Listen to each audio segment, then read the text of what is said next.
Hey guys, and welcome to our 10th episode of, no, I'm sorry, 11th episode of Dog Talk Live here on Facebook and our podcast. So this is really exciting for me as we continue to move forward, building our habits into watching the show, getting education, sharing information, and building bonds with our dog. It's really exciting because not only are we learning to watch together, but we're learning information that helps build the relationships between ourselves and our companions, our dogs. So this is really fun and exciting for me to continue doing this. Tonight's episode, we want to talk about socialization and some issues that people are having with their dogs, in particular due to COVID, restrictions on bringing their dogs out and stuff. So I'm going to start off by just offering right off the bat, I'm going to put great to see you too, Donna. I'm going to put a comment out there so everybody can see it. It's a link to our Shopify store. And what it is this. So I'm going to offer you guys a free copy of our Dog Talk. So here's the discount code. It's Dog Talk 101. You can get a copy of my Guide to a Puppy's Life. Absolutely free. Okay. All you have to do is pay for the shipping and handling of the book. And this is what we're going to be talking about tonight. So all you have to do is you can use the link in the comment section. You go right to the store, and at the checkout, put in discount code Dog Talk 101. The booklet will be sent out for free. Just cover shipping and handling. Sent out right to you. So what are we going to be talking about? Well, one of the things that we're going to be talking about is a problem that keeps popping up ever since the restrictions have hit us with COVID-19.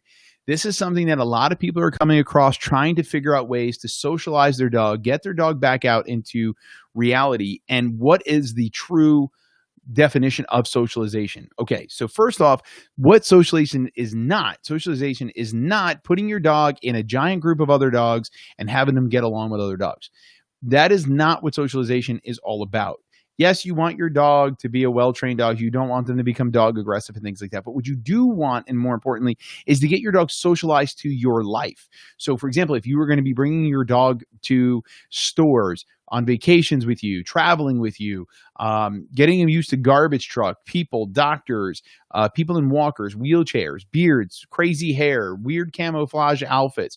Socialization is teaching your dog how to be a part of our social life, how to be a part of what you'll be doing with your dog all the time. It is not about, getting a sit down, come stay. That's not what this thing is about. And what we did for you is we broke it down in this booklet, A Guide to a Puppy's Life. We put charts in here that makes it easy for you to, I don't know if you can see it or not, very easy for you to track what you're doing with your dog, checking their behavior, making sure you're understanding their body language. We put their body language in there because you have to remember that socializing your dog is not about just putting them in the environment and giving them a biscuit. If they're stressed out and you give them a biscuit, you are rewarding that. So you want to be mindful of it, okay? You don't want to just throw biscuits at your dog, because if you don't know what they're thinking, you don't even know what you're rewarding. So you have to be mindful of those kinds of things. And you have to start to read and understand their body language. If their body's shifted forward and their paws are stretched out, there's a really good chance that your dog is gonna find out that you're misbehaving that reward, but your dog is leaning forward. They could become an aggressive stance, and if you're giving them attention or giving them a reward during that time, you could be lining yourself up for bigger, worse problems down the road. So when you think of these kinds of things, like, I'm going to go over a few things. Number one would be is this: everybody I've ever met has had trouble bringing their dog to the veterinarian clinic. I don't know too many people that tell me that, hey, Mike, my dog loves going to the clinic. They absolutely love when they get brought in, put on a scale, get the thermometer in their tuchus and everything of the sort. And that is something that we had to think about. So as we said this before, dogs learn in photos, and we've talked about how dogs learn in habits, right? The 30, 60, 90. So if I repeat something 30 days in a row, then 60 days in a row, 90 days in a row, it becomes a muscle memory. So what you want to do is during this socialization time, as the states are starting to ease up the restrictions, it comes an opportunity where you could start taking your dog for car rides. Now, my suggestion is that you try to plot out main places that your dog goes. Veterinarian clinics, groomers, overnight facilities, anywhere, let's say to your local brewery, if you bring them to the brewery to have your beers on the weekend, whatever it may be, even the park. what you want to do is you want to just take a car ride with them. It gets them used to the car ride, it gets them used to you, but more importantly, it gets them used to those drives.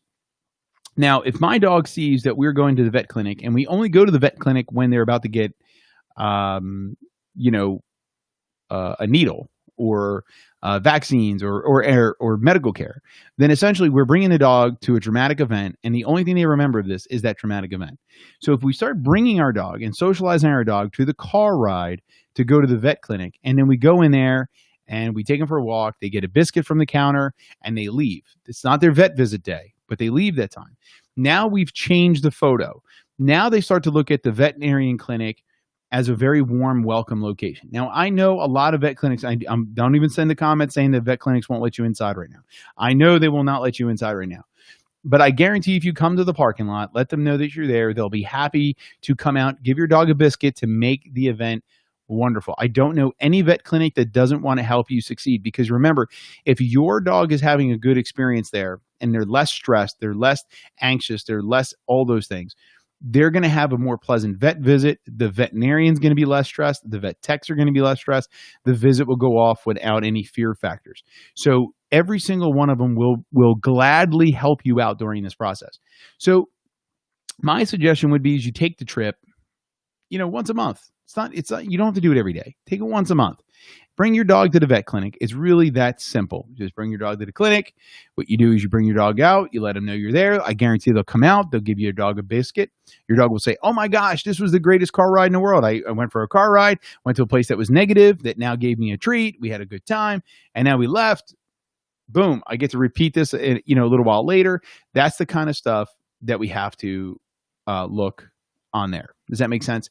So that's one of those big things that we have to look at, because that's one of those reasons why we want to start doing these things. We want to get our dogs from one place to the other. The next big one would be is this. If you plan on taking your dog into social gatherings, start taking your dog into social gathering locations such as strip malls. Get them used to being out on the strip. Get them used to walking through those areas. They're not as crowded right now, so this is a good opportunity to go and do those things. Get them used to the garbage truck sounds. Get them used to that kind of stuff. Because again, as the states are opening those restrictions, we want to see that point. So again, real quick, we want to throw out there, if you guys have any questions while we're talking throughout the show, please throw them in the comments below. I'll be happy to answer any of your questions, thoughts. If you have any feedback for what we're talking about, please let us know. I agree. We got to get Jeff on the air. Bob, so I see your get Jeff on the air. I agree. We're going to have him on the show.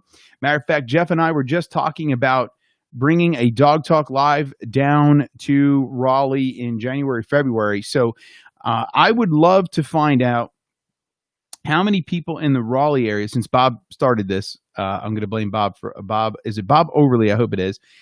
I hope I'm saying it right for this comment. If you would like to see a free dog training session in Raleigh, North Carolina area in January or February, I'm thinking one of those 2 months. It'll be a Tuesday night, obviously, since it's Dog Talk Live. But how many people would love this come down absolutely free to like a 1 hour long Dog Talk Live dog training seminar? If you guys were interested in it, go ahead, throw comments, likes, and shares this video, because once we see that we're going to get a good crowd, I will make the trip. Jeff and I will host it. We will train dogs for free live on the air. So all you have to do is we'll put it out there and we'll have an event. We even have a venue lined up. I don't have the glass with me because I've been using it a lot, but I did get a special gift from Jeff. And Bob, I'm sorry, you totally took my mind off of everything I had focused tonight. But this is I want to give a shout out to Whiskeywear. Camera, stop it. If anybody can see it, it's whiskeywear.com. I hope I got it. It's down in North Carolina. I believe it's the Clayton area, I want to say. Somebody can correct me on that one.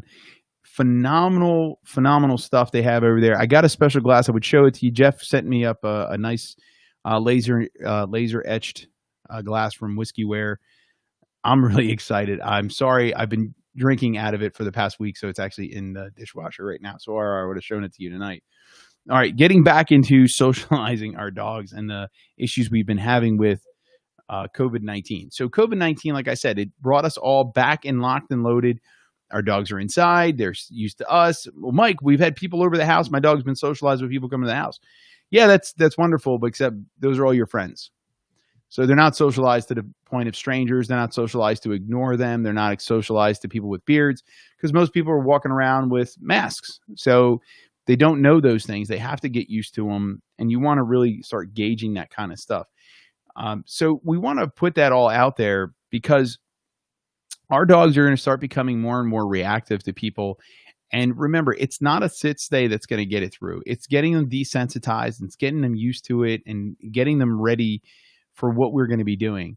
How many people really started to plan what 2021 is going to look like with their dog? Are you putting out the process of like, hey, I like camping. I'm going to bring my dog camping. Hey, I want to get my dog to go on vacation with me. So we have to travel through airplanes, airports, things like that. Those are large crowds. Even right now, I myself was just in the airport a couple of weeks ago. Surprisingly enough, that airport is still pretty busy. I mean, it's not held back. Like I thought it was going to be like a vacant, like nobody there. And I was still waiting on lines for stuff. So, I mean, it's just something to think about when we're moving on. So again, guys, if you are watching the show, you have any questions, thoughts, concerns, feel free to throw me a comment or two. Let me know if you have any questions about what we're talking about or any feedback or experience with your dog, giving you any issues during the restrictions or any fears that you may be having with bringing your dog out into the public now that you haven't had the opportunity. Big things, like I said, is we're waiting for some more comments, is do's and don'ts. Don't get careless. I mean, how many people I can tell you, they train their dog in their living room and they think they're well trained. Then they step outside and they start screaming down the street that their dog is friendly. Hey, listen, your dog shouldn't be off leash if you have to scream that your dog is friendly. That's a big don't. That's probably one of the biggest mistakes people make. One, if you did all your training indoors and you start to go outside because your dog was listening inside, you have a problem. Number one, you should be training no matter when or what you're doing with your dog or where you're located with your dog. Your dog should always be on a leash to be trained. Mike, I'm working off leash obedience. That's wonderful. Drop the leash. That way you can stop the dog if you need to. You have that. It's a tool. It's a safety net. Remember, you're training. So you want to always do those things. I don't know any acrobats that train what they're doing without the nets. So I'm confused when somebody would let their dog or bring their dog out front and then over suddenly just, when the dog bolts off down the road, starts screaming that the dog's friendly. You shouldn't have had the dog out there. So I'm going to tell you right now, don't let that be you. Put your foot down, know your dog, get used to your dog, proof your dog, get them through those things. That's a big no-no. So when I train my dogs in closed-knit environments, so my living room, my kitchen, the training center, anywhere, even though it's fenced in, they're still tethered. Now, what happens is once I have the proper result, I've mastered the result I want, mastered the obedience, I start introducing distractions, noise, and everything into that environment. Then on top of that, I then start proofing out of the environment before I return to the environment to disconnect the leash. So after I mastered and proofed the behavior I'm looking for, I then bring the dog into a distraction area. Most of the time, I even start in the distraction area. But in this case, in this scenario, we're going to say we move to it. So now I'm teaching the dog in my front yard where the dog's going to be socialized because the dog's going to see people riding bicycles, garbage trucks, police cars, fire trucks, other dogs, possibly cats, squirrels, other environments. And as I build the focus on me and build the dog to choose me over everything, and as they get used to more and more real life environmental issues and the socializing of that, you're going to see how the dog is starting to pay attention. So then when I take them off leash, I'm not going to have to be screaming down the road that my dog is friendly because my dog won't be running away from me on the road. My dog is going to be with me, staying with me, and doing those things. So that's the kind of things that we want to be paying attention to when we're looking at how we're training. We want to look at how we're socializing. We have to put each step in place. And that's really what it comes down to for all of us, is putting them and making sure we have that point. So the mask really upset a dog, even if if they have it on. So that's a really good point. Dogs look at our face. They look for your mouth. They look for your eyes. They're looking to read your facial expressions, to tell your emotions, to understand what you're doing. And when you put a mask on, or people wearing masks around them, you're disconnecting a communicational device for your dog. So these are things that you have to be mindful of. And obviously, the masks wearing or the ideas of the laws, the rules, the restrictions, and keeping people safe. So the more important thing that we have to look at is how do we get around it? By getting your dog out in the environment, wearing it often, getting them comfortable with it is one of the key things that we're going to have to be facing. We don't know when we're going to be getting that restriction lifted or not, or if ever, or how it's going to be. So this is the way things have to be to get our dogs to that next level and prevent problems in the future. So a few things that we want to look at would be like a 2 paws up, like things that we want to say, I'm sorry, I'm reading the comments. It says, should we wear a mask to get them used to it? Went to the vet several times and she didn't want to go in. May have been the mask. Yeah, that's a great point. So this is a great question, Shannon. Should you wear the mask to get them used to it? Yeah. I highly recommend it. I would do a training session, putting it on, putting it off. I wouldn't make a joke out of it. I would literally, like, while I'm doing treats, I'd put the mask on. Like I said, I would just bring the dog out into an environment where people are wearing masks. So they're just at a distance, seeing them, getting used to them. The other thing I like to do is I do the exchange leash game. So to get my dog used to it, me and my wife, we can exchange the leash, or me and one of my other trainers, we do the exchange of the leash. So we literally just hand the leash back and forth. We do a quick little walk in a circle, quick heel, and then we exchange the leash back. One person will have the mask on, one person can have the mask off. You could rotate the mask going on and off. You could do a lot of different things. It gets the dogs, again, used to the mask going on and going off. It gets them used to the leashes being handed over. Again, every veterinarian clinic is slightly different on how they do things. But if you're exchanging the leash, that is a big thing to do to keep the dogs, again, willing to go with that person. So if you hold down the lower part towards your dog, you hand the eyelid, so the top of the leash, to that person and let that person take control of your dog.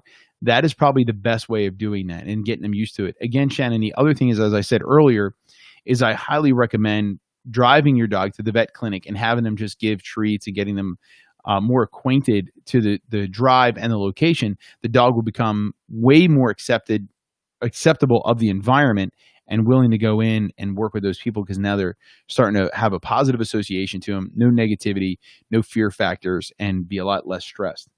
So a couple of observations that we want to talk about with 2 paws up. All right. And that's what we're going to call the two paws up would be as your dog is comfortable with the environment and you can move on. All right. So they ignore any sound that might be happening.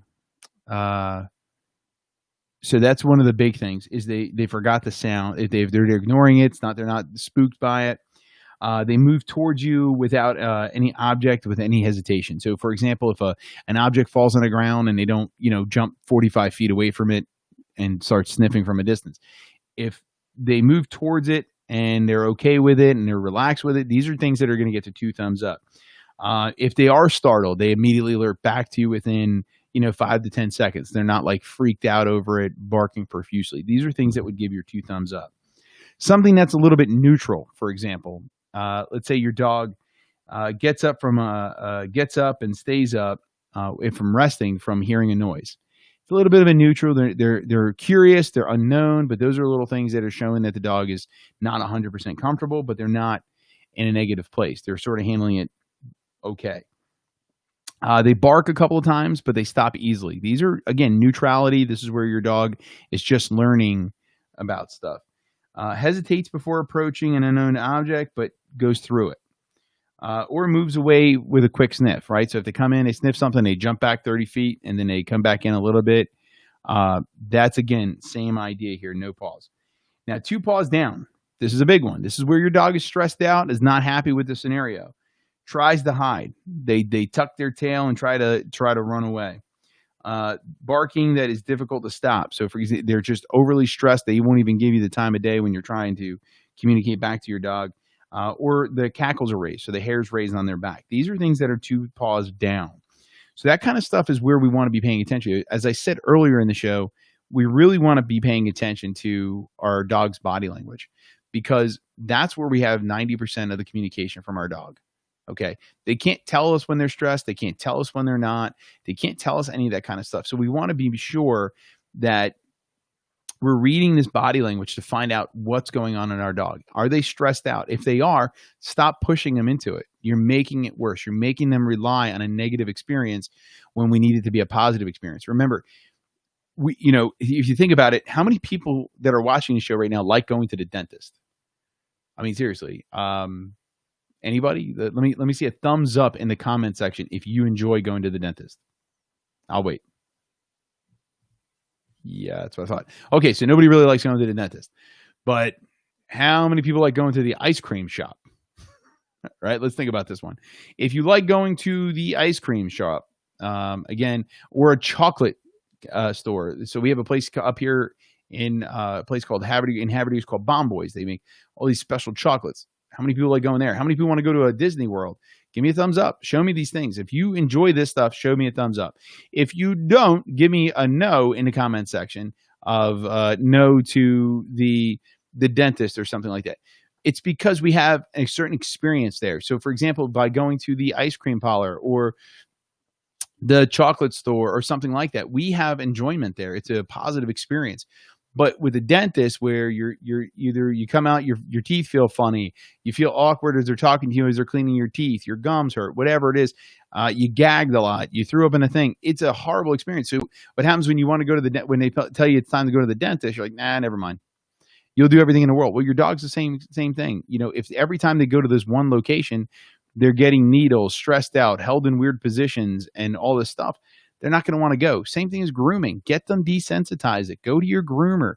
Don't put all this stress on your groomer. Help your groomer out. Remember, if they have a decent experience, not only do they get it keeps your dog stressless, keeps them stressless, gets the haircuts better, keeps everything going well. So help them out, right?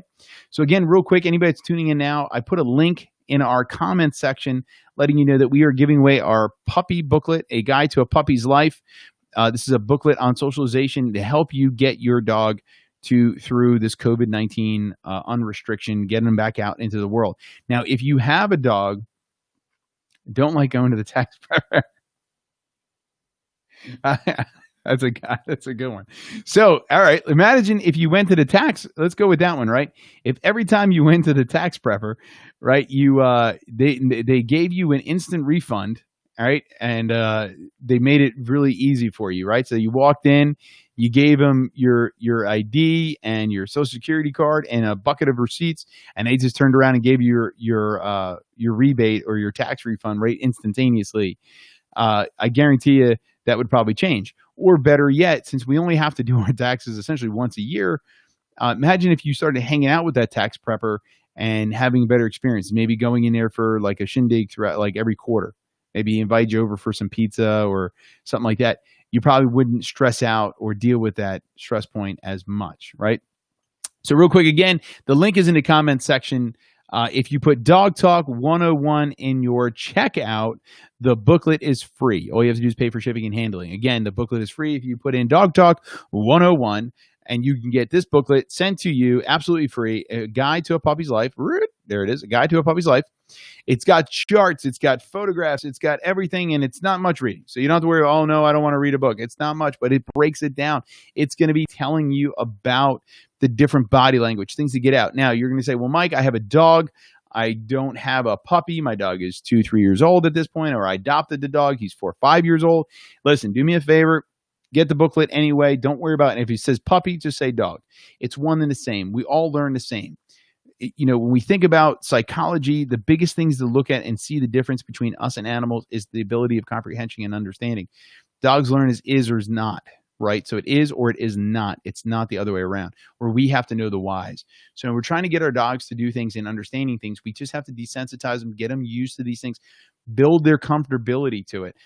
Always plan to bring your dog where you want them to be. Plan for all that kind of stuff, because if you don't and you just bring them to the park, it's going to be a horrible event. So minimize your time. Get them used to going. As Andrew was just saying about the tax prepper, Andrew's going to start going to the tax prepper's office once a month. Then he's going to reward himself with some chocolate or some ice cream from the ice cream parlor, and he's going to enjoy going to the tax prepper's office. And then when it's time for tax season, it won't be as stressful because he's going to relate the trip to the office to getting ice cream or something positive that he enjoys.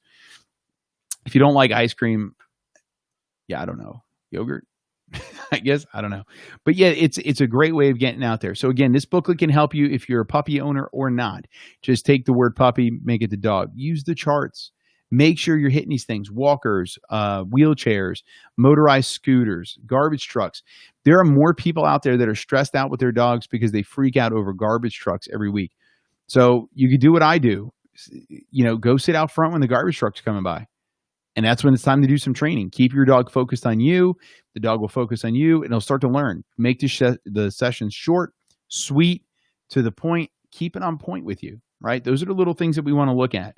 And again, to our Raleigh location, everybody watching from North Carolina, Raleigh location, if you would be interested in accompanying us on a Tuesday evening in January, February, I'm not really sure 100%, but we would love to come down, put a dog talk, myself and Jeff, do live dog training, absolutely free, okay? Absolutely free to the Raleigh location. We're also going to do it up here in Maryland, but January, February, I'm not 100% sure. I will get you the date and time, but if you are interested, we are trying to feel out how many people would love to come to a free dog training session on a Tuesday night in I believe it's Clayton area, but it's right outside Raleigh. It's Raleigh area. If you're interested in it, shoot us a message. Let us know that you'd be interested in this. That way we can put it together, find how big of a venue we need to do it. It'll be a Tuesday evening, hosted live dog talk with myself and Jeff, who is our master trainer from Blue Line Canine Raleigh. So we can't wait to do this. So if you're interested, send us that. If you use the link in the comments section, use the code DogTalk101, and you can order your copy of A Guide to a Puppy's Life for absolutely free. All you have to do is just pay the shipping and handling, and it is yours. It'll be sent out as soon as you order it. Literally, I'll have it right in the mail to you, no problem. We have a couple of comments here just to make sure I get them all answered. Ours just hates and sits on the road. I thought it barks at them. Hates the cans sitting on the road, laugh and bark. Okay, so is it just the garbage cans in general that the dog hates, Shannon? I would love to get a little more detail on that one, just because I think I would love to just go down there and see this happen and work with this. So is it the cans just randomly there, and the dog's just barking at them, or they rattle? Like what causes the bark? If you could throw that comment up there, I would really love to know right now. I think this takes a second because it's not really a direct link here. Well, I'm waiting for her to comment back because I'm wondering about those details. And if we sign off, Shannon, before I get the answer, when you tell me about what, there it is.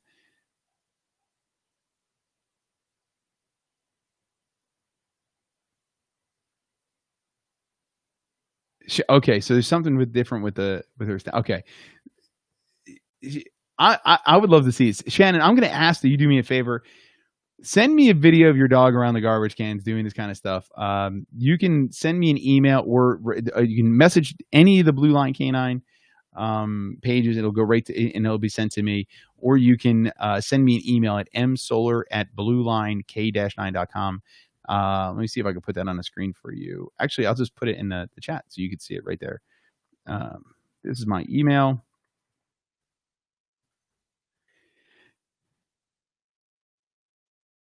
So I sent you my email.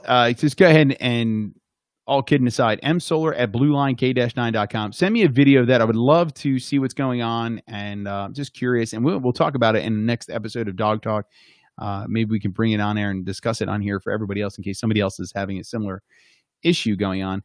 And last but not least, before we sign off again, you can get yourself a copy of A Guide to a Puppy's Life, absolutely free. Just pay for shipping and handling with the discount code DogTalk101. Again, Raleigh location, we're interested to find out how many people would be interested in coming to a free dog training workshop on Tuesday evenings. We just need to figure out how big of a venue we'll need for you guys. So if you just let us know by sending us messages or comments below, to let us know how many people would be interested in partaking. And last but not least, just to let everybody know, Blue Line Canine is now offering $500 off in celebration of as we're coming into the last quarter of 2020, we're giving $500 off our Stay and Train program. So if you haven't done our training and you're interested in joining us with our Stay and Train program, you get $500 off until the end of the year. That's right. We are offering $500 off, and we do have limited spots because, again, we have limited numbers of vacancies. So if you're interested in this, jump on it soon. It's $500 off, And stay tuned, guys. We have more and more stuff coming. So make sure you continue going as we prepare for more guests, more information. And like always, if you miss our show, you want to check it out, or you have a friend or family that you want to see the episode, they can go to blk9tv.com, see it on YouTube tomorrow. It'll be uploaded tomorrow. And then obviously, last but not least, you can also follow us tomorrow at official MJ Solar for Stuck in the Truck at 8:30 in the morning. So every Wednesday at 8:30 a.m., we'll have Stuck in the Truck, where we give some sort of motivational business experience, but it's all about you guys moving forward and becoming others. Remember, in order to go forward, we have to look back and help the other ones behind us. So always make sure we're taking that time to do that. And I'll see you all next week.